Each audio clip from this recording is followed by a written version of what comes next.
Hi guys, this is Ranjit, and in this video, let's do the unboxing and have a first look at this Motorola G9. And guys, I'm very happy to say that Motorola is launching this phone first in actually India. Generally, if you know, the G series have been launched internationally.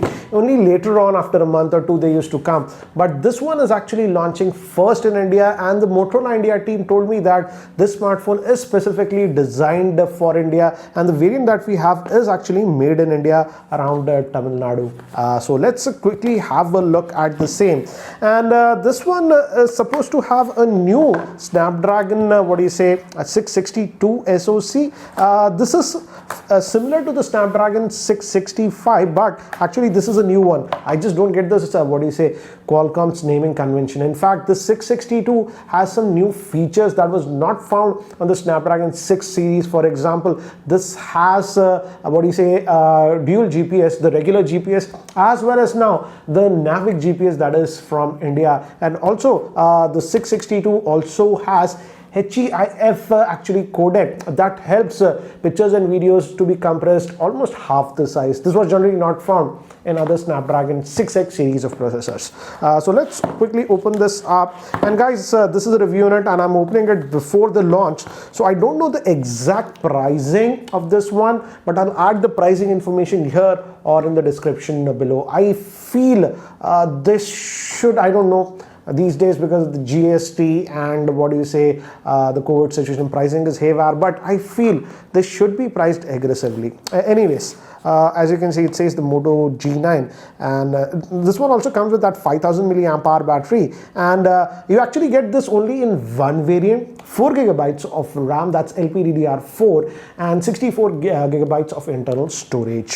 So here we have, and a case is actually applied to this one, so let me just take that out for the time being.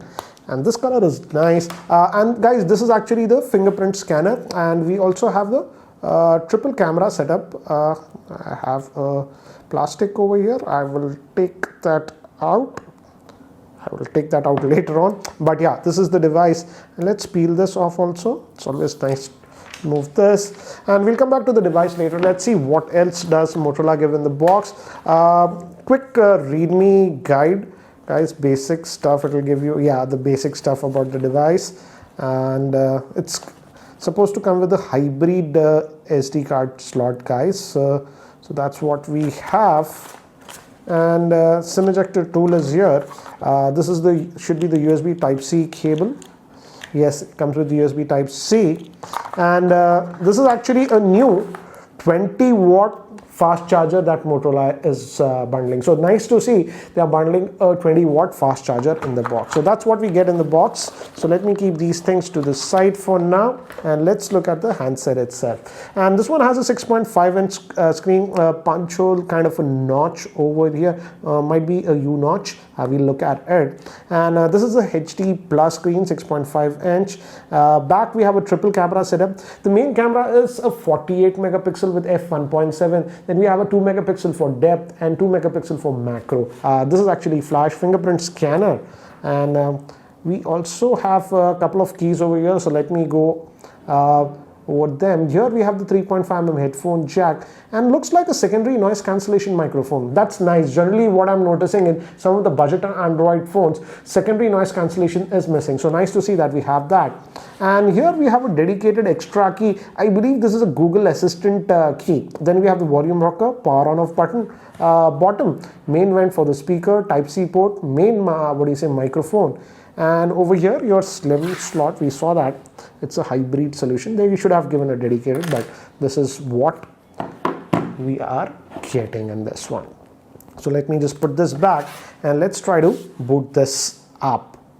And guys, by the time it actually boots up and I set it up, let me give you a configuration overview. This Moto G9 is having a 6.5-inch IPS LCD HD plus screen in the 20:9 aspect ratio. It's powered by the new Snapdragon 662 octa-core processor. It has 4 gigabytes of RAM and 64 GB of internal storage. It also has NFC and dual band Wi-Fi support. It comes with a triple rear-facing camera. The main camera is actually a 48 megapixel with f1.7. Then we have a 2 megapixel for depth and 2 megapixel megapixel for macro. Moving to the front facing camera, it's an 8 megapixel shooter, and it comes with a 5000 milliamp hour battery with a 20-watt fast charger. So guys, I've set up the phone, and as you can see, it's actually the next day, and I just waited because I wanted to know the pricing. And now the pricing of this Moto G9 is actually out, and they have priced it at 11,500 rupees. And I feel, considering what we are getting, I feel the pricing is actually good on this smartphone. But let's have a closer look at this one. I have set it up, and I've also taken some sample shots with the same, so we'll also show you that one. So here is the device itself, having a 6.5-inch screen. And one thing I am still liking is that, as you can see, no bloatware or unnecessary junk that is sort of pre-installed on this one. This is what you are getting. So almost stock. Yes, some Google apps and stuff. Motorola Actions app is there. This is the Moto Actions stuff, so you can customize this. But apart from that, I'm not finding any junk on this smartphone, nor unnecessary ads or anything like that. So they are still sticking to that close to stock Android experience functionality. So I'm really liking that. As you can see, I've enabled the full screen mode, and I'm using in that one. And though it has that 5000 milliamp hour battery, I feel the weight balance has been done well on it. It's not like very top heavy or bottom heavy. And I was also curious about this power adapter, so I tested this one, because this is a 20-watt adapter, and I did test it, and as you can see, it is actually pulling close to about that 20 watts. So that's nice. The fast charger works, and again, close to stock Android, as I've told you, so that's actually nice. And if I go over here to the settings, here, as you can see, if we go to the storage, I've taken some sample shots, guys, earlier, but as you can see, about 15 GB is sort of used. So roughly you should be getting about 48 gigabytes of space free available to you. And as I've mentioned earlier, guys, they've only launched it in one variant, that is 4 gigabytes of RAM and 64 GB of storage. So that's what we are getting on this smartphone. And the fingerprint scanner, this M logo is actually that fingerprint scanner. And again, guys, I would say use it with that case, because if you use it without the case, I'm using it without this case, it's sort of a fingerprint magnet, as you can see. But let me do one thing. Let me actually show you the fingerprint scanner. Let's just go back, not this Google, and let's test this. And as you can see, they have put a good fingerprint scanner. It's locked. I'm just going to tap and it unlocks. So they have put a good quality fingerprint scanner on this one. You can also do that face unlocking and all these things, but as I would say, the fingerprint scanner works very well on this device. So that's regarding the UI and all these things. And I also asked Motorola officials about the update on this smartphone, and out of the box right now it's coming with Android 10, but they have mentioned that this phone will also get the next Android update, that is the Android 11. And I also asked about the security update situation, and they told this smartphone should get Android security updates for the next 2 years. So anyways, that's what it is regarding. And again, now one more thing is that this dedicated key is there, and this is for the Google Assistant. So we have this extra key over here. And now let's do also one thing. We also have that water drop notch design on the front, and that's actually 8 megapixel. And the back, we actually have a triple camera setup. The main camera is actually that 48 megapixel. I'll show you some samples that I've taken. And then we have a 2 megapixel for macro and 2 megapixel for depth. I feel instead of that 2 megapixel depth, they should have given ultra wide, but this is what we are getting. So anyways, let's look at the camera on this one. And again, as you can see, this is like, they didn't change the interface at all. This is very similar to earlier Motorola phones, and if you tap in, you get that focus, and you can also adjust the exposure from here. And from here you can also move to the video on this one, and if you press here, you get to the other options like that macro, as I was telling. You can go here, and now you can go very close to the objects using the macro lens like this, as you can see.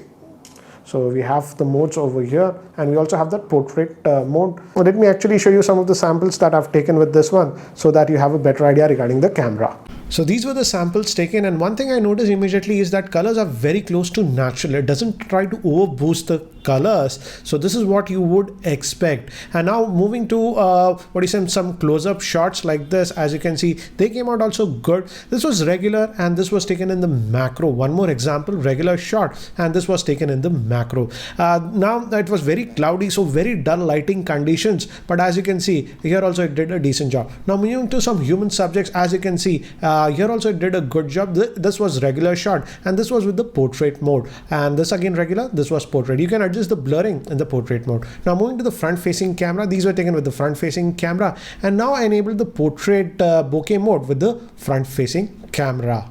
Now moving to dull lighting conditions, and these were actually taken in completely artificial lighting, and as you can see here also it did actually a pretty decent job, but I feel with the OTA update the performance can further be improved. So what do I feel about this smartphone? As you saw, it's a pretty decent smartphone considering the price point of about 11,500 on this one. And I really like the fact that we don't have any bloatware or ads or anything, which has become a rarity these days in this mid-range price segment. So I'm happy that Motorola is sticking with that policy. So kudos to that. And I would say in this price range around this 11,500 to 12,000, we also have some other players in the market. For example, we have the Realme Narzo, Realme C15 also, even the Samsung Galaxy M21, that's for 13,000, and even the Redmi Note 8.